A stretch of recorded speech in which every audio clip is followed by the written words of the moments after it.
Assalamualaikum warahmatullahi wabarakatuh. Selamat pagi, selamat siang, selamat sore, maupun selamat malam buat kalian yang menonton video ini. Di sini kami akan menyampaikan hasil diskusi kelompok kami mengenai materi dari proses manufaktur. Nah, pertama-tama perkenalkan, nama saya Jasur, NPM saya 19013. Nama saya Devani Nendi Ardila Cantika, NPM 190 320 115. Nama saya Yupia Dwinur Ariska, NPM 19 032 010026.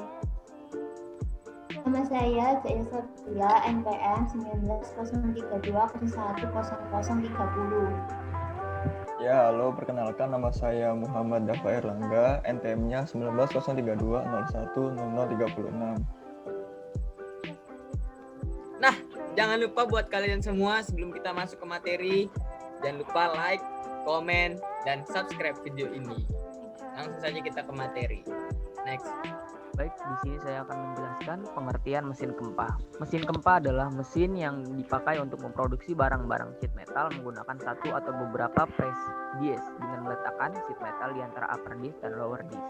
Di bawah ini ada gambar mesin kempa press atau mesin press. Next. Nah, di sini ada jenis kempa, macam-macam kempa, dan mekanisme penggerak. Jenis kempa ada 5, sumber tenaga, penumpuk, desain rangka, pengenaan tenaga, dan kegunaannya. Macam-macam kempa, ada kempa condong, kempa celah, kempa busur, kempa sisi lurus, kempa trompet, kempa engsel ruas, rem kempa, kempa turret, kempa hidrolis, kempa transfer, pemotongan bujur sangkar, 4 peluncur. Mekanisme penggeraknya, penggerak yang paling banyak digunakan adalah engkol tunggal yang memberikan gerakan peluncur mendekati gerak harmonis sederhana. Penggerak hidrolik digunakan dalam banyak kempa untuk berbagai pengerjaan yang luas. Di sini ada operasi kempa dan perkakas, ada metodenya dan cetakan khusus dan proses pembentukannya. Untuk operasi kempa, ada menggunting, membengkok, menarik, mendesak. Untuk metodenya, ada sederhana, gabungan, progresif, transfer, hidrolis, dan karet.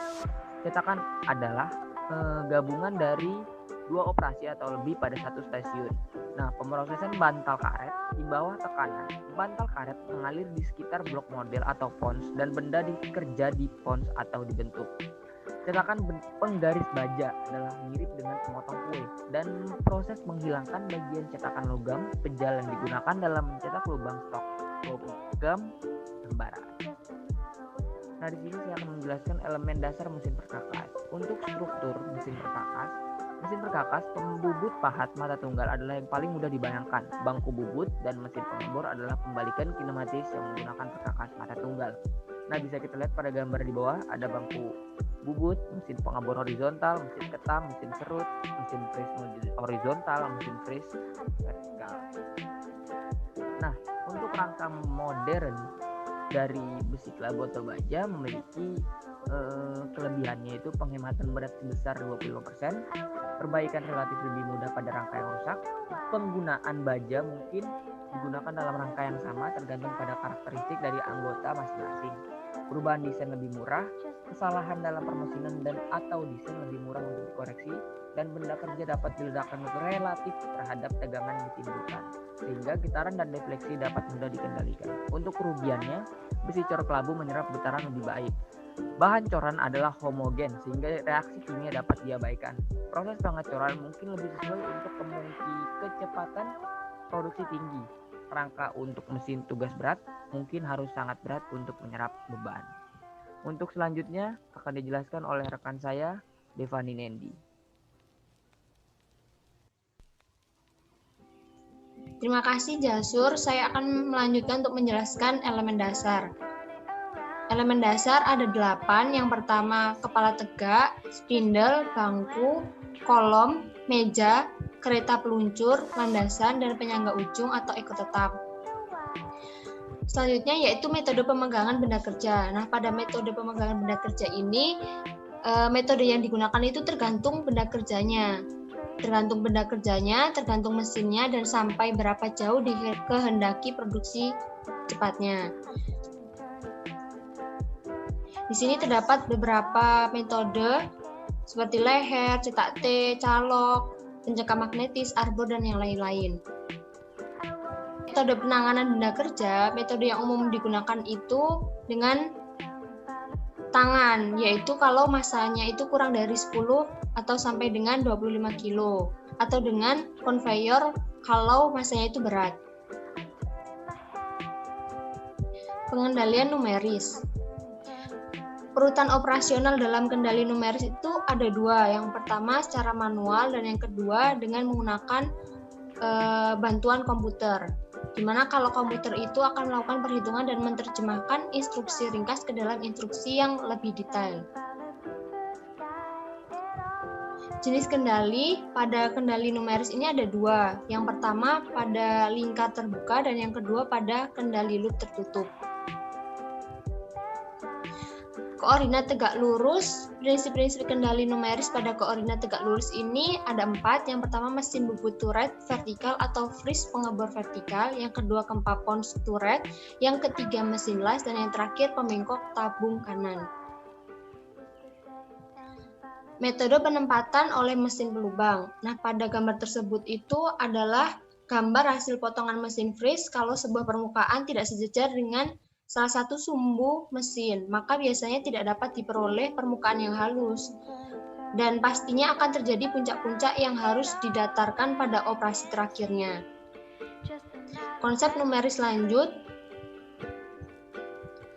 Konsep numeris lanjut ada dua. Yang pertama direct numerical control atau DNC, dan yang kedua computer numerical control atau CNC. Selanjutnya yaitu keuntungan mesin kendali numeris terdapat 5 dan kerugiannya terdapat 4, di mana keuntungannya itu biaya perkakas itu pengurangan karena jumlah yang optimum dari kecepatan dan hantaran untuk perkakas pemotongnya, dan biaya pengawasan biasanya itu dikurangi. Kalau kerugiannya biasanya biaya modal untuk membeli mesin itu tinggi dan sistem kendalinya itu mahal. Terima kasih, selanjutnya akan dijelaskan oleh Yupia. Terima kasih untuk Devani. Selanjutnya saya akan menjelaskan tentang memotong logam. Di dalam pemotongan logam terdapat perkakas pemotong logam. Untuk mengukur gaya-gaya yang bekerja pada perkakas digunakan alat yang disebut dinamometer. Gaya-gaya yang biasa bekerja pada perkakas potong yang bisa diukur oleh dinamometer yaitu gaya potong, tangensial, dan radial. Berikut adalah bentuk dan sudut pahat. Next. Di dalam bahan pahat terdapat baja karbon tinggi, baja kecepatan tinggi, paduan cor, bukan besi, karbrida, intan, dan keramik. Bentuk-bentuk serpihan dan penimbulnya yaitu ada jenis pertama, jenis kedua, dan jenis ketiga. Next. Di dalam pengendalian serpihan terdapat cara pengendalian serpihan. Yang pertama yaitu menggerinda muka pahat sepanjang tepi pemotongan berupa dataran kecil sampai kedalaman 0,38 mm sampai 0,76 mm. Yang kedua yaitu menggerinda alur kecil sekitar 0,8 mm di belakang tepi pemotong. Yang ketiga yaitu pematrian atau penyekrupan plat muka karbrida tipis. Yang keempat yaitu pemilihan yang sesuai dari sudut pahat. Berikut adalah media pendingin atau coolant. Media pendingin atau coolant berfungsi yang pertama yaitu mengurangi gesekan antara serpihan, pahat, dan benda kerja. Yang kedua yaitu mengurangi suhu pahat dan benda kerja. Yang ketiga yaitu mencuci bersih serpihan. Dan yang terakhir adalah memperbaiki penyelesaian permukaan. Next. Di dalam pemotongan logam juga terdapat penggunaan media pendinginan yang berbeda-beda tergantung dari jenis bahan di mesin dan jenis operasi yang dilakukan, seperti besi cor, aluminium, besi mampu tempah, kuningan, dan baja. Yang terakhir adalah besi tempah. Di sini juga ada umur pahat. Umur pahat adalah ukuran lamanya suatu pahat dapat memotong dengan memuaskan. Kerusakan pahat bisa terjadi oleh hal-hal berikut. Yang pertama yaitu penggerindaan yang tidak tepat atas sudut pahat, kehilangan kekerasan pahat, pematahan atau penyerpihan tepi pahat, dan aus alamiah, dan pengamplasan. Yang terakhir adalah pahat retak karena beban berat. Yang terakhir yaitu kecepatan potong, dan hantaran. Hantaran atau feed menunjukkan kecepatan dari pahat pemotong atau roda gerinda maju sepanjang atau ke dalam permukaan benda kerja. Untuk mesin yang benda kerjanya berputar, hantaran dinyatakan dalam milimeter per putaran. Di sini juga ada rumus dari kecepatan potong, yaitu CS sama dengan Pi dN per 1000, dengan CS yaitu kecepatan potong, D diameter, dan N kecepatan putar. Sekian yang dapat saya sampaikan. Selanjutnya akan dilanjutkan oleh rekan saya, Jaiza. Silahkan.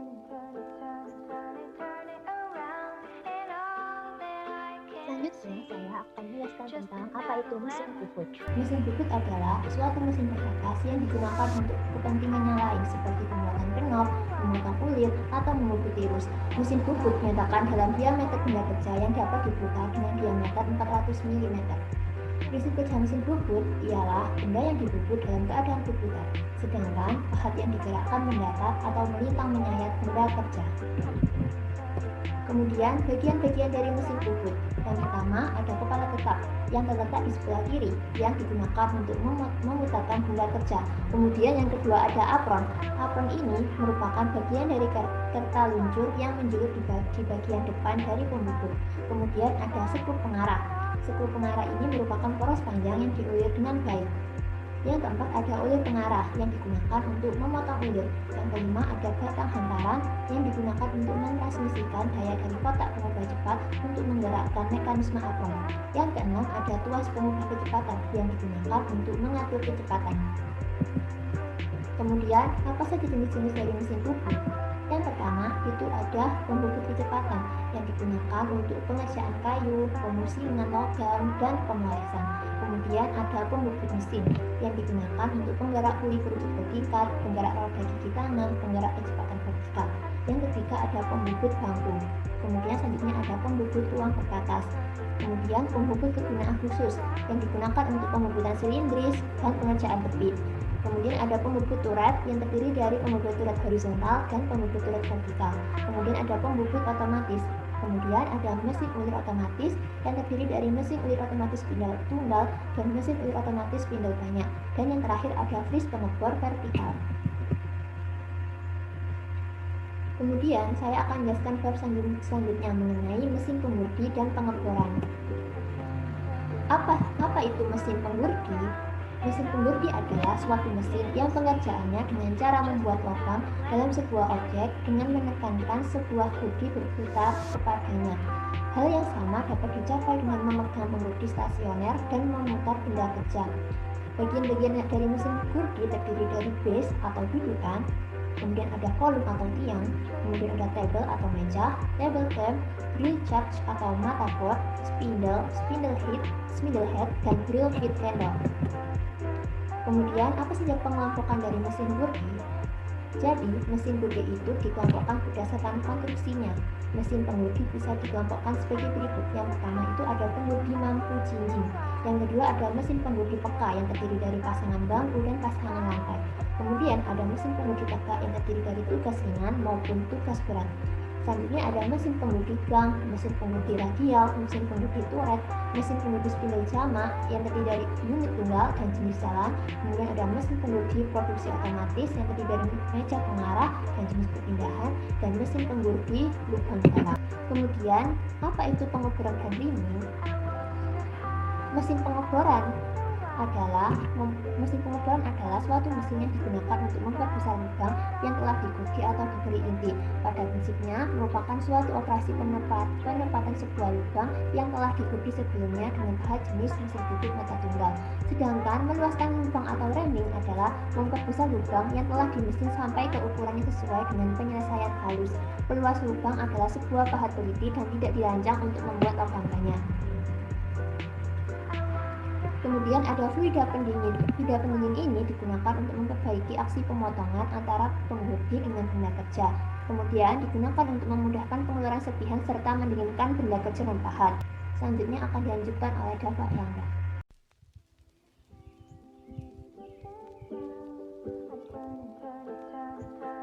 Nah, selanjutnya di sini saya akan menjelaskan mengenai mesin freeze. Mesin freeze adalah sebuah mesin yang memiliki prinsip kerja yaitu pisau freeze yang bergerak berputar, sedangkan benda kerja terpasang pada meja di dalam keadaan bergerak mendatar, tegak, maupun berputar dengan lambat. Nah, mesin freeze ini memiliki beberapa jenis mesin freeze. Yang pertama adalah mesin freeze vertikal, di mana letak sumbu utama spindle tegak lurus dengan meja mesin. Yang kedua adalah mesin freeze horizontal, di mana letak sumbu utama spindle sejajar dengan meja mesin. Dan yang ketiga adalah mesin freeze universal, di mana letak sumbu utama spindle sejajar dengan meja mesin. Selanjutnya adalah perlengkapan-perlengkapan yang ada pada mesin freeze. Yang pertama adalah cat, yang terdiri dari ragum berputar, ragum universal, dan rotary table. Nah, ragum ini berfungsi untuk mencekam benda kerja. Dan kedua adalah dividing head, yang berfungsi untuk membagi sudut benda kerja yang akan di-freeze sehingga menghasilkan pembagian yang sama. Yang ketiga adalah tailstock, yang berfungsi untuk menahan benda kerja yang akan di-freeze bila benda kerja dipasang di antara dua center. Yang keempat adalah arbor, yang digunakan sebagai tempat kedudukan pisau freeze. Yang kelima adalah adaptor, yang digunakan sebagai alat penjepit pisau freeze yang bertangkai tirus. Dan yang terakhir ada milling cutter, yang berfungsi untuk sebagai alat pemakanan atau pemotongan, yang terdiri dari plain milling cutter, side milling cutter, dan juga end milling cutter. Nah, selanjutnya adalah macam-macam saklar pada mesin freeze. Yang pertama adalah saklar utama, yang berfungsi untuk menghubungkan tenaga listrik ke semua rangkaian pada mesin freeze. Yang kedua adalah saklar tambahan, yang berfungsi untuk mengatur arah putaran serta kecepatan mesin. Yang ketiga adalah saklar motor pendingin, yang digunakan apabila saat pemotongan diperlukan pendingin secara kontinu. Nah, mesin freeze ini kecepatan putarannya dapat dilakukan dengan cara memindahkan sabuk pada posisi yang diinginkan. Selanjutnya adalah bagaimana untuk menghitung penyayatan pada mesin freeze. Penyayatan dihitung dari hasil perkalian antara tebal penyayatan, jumlah gigi, dan jumlah putaran tiap menit, di mana rumusnya adalah P sama dengan TP dikali Z dikali N, di mana P adalah penyayatan, TP adalah tebal penyayatan, Z adalah jumlah gigi pisau freeze, dan N adalah jumlah putaran tiap menitnya. Dan selanjutnya adalah bagaimana menghitung putaran mesin pada mesin freeze. Putaran mesin ditentukan oleh bahan benda kerja, kecepatan potong, dan diameter pisau freeze dengan rumus N sama dengan VC dibagi Pi dikali D, di mana N adalah putaran dalam RPM, VC adalah kecepatan potong dalam menit, Pi dengan 3,14 atau 22/7, dan D adalah diameter pisau freeze. Selanjutnya adalah langkah kerja penggunaan mesin freeze. Yang pertama adalah dengan menyetel ragum pada mesin, yang kedua memasang benda kerja, yang ketiga memasang pisau freeze, dan yang keempat setting benda kerja, dan kelima adalah pelaksanaan pengefreezan. Sekian dari saya, terima kasih. Baik, terima kasih. Mungkin itu dari hasil diskusi kami. Mungkin jika ada pertanyaan bisa langsung ditanyakan di kolom chat. Jangan lupa like dan subscribe video ini. Dan thank you for watching. Bye-bye. Assalamualaikum warahmatullahi wabarakatuh. Waalaikumsalam warahmatullahi wabarakatuh.